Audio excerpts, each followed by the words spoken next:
Dalam rangka menyambut hari ulang tahun ke-61 Partai Golongan Karya atau Golkar, DPD 1 Partai Golkar Aceh menggelar pasar murah selama 2 hari, 29 hingga 30 September 2025 di halaman Sekretariat DPD 1 Golkar Aceh, Banda Aceh.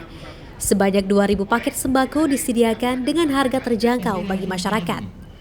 Paket tersebut berisi beras, gula, minyak goreng, dan telur, dengan total subsidi mencapai 68 juta rupiah.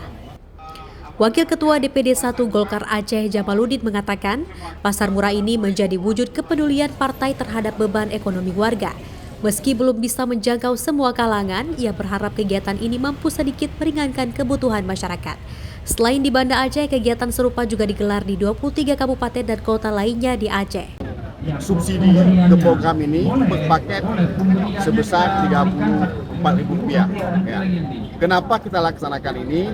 Tadi itu menyikapi fenomena kondisi kita bersama, menyikapi masyarakat yang memang membutuhkan sembako yang terjangkau. Program ini kita laksanakan dalam rangka HUT Partai Golkar yang ke-61.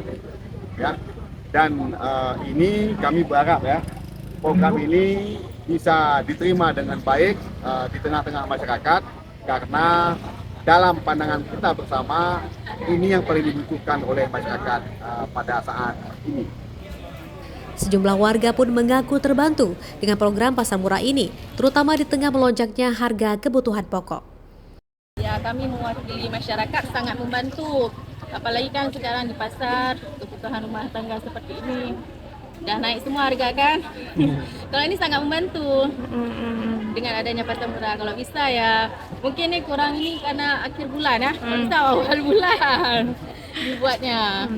Dan terima kasih kepada Golkar, semoga sukses terus, selamat ulang tahun juga, semakin jaya ya.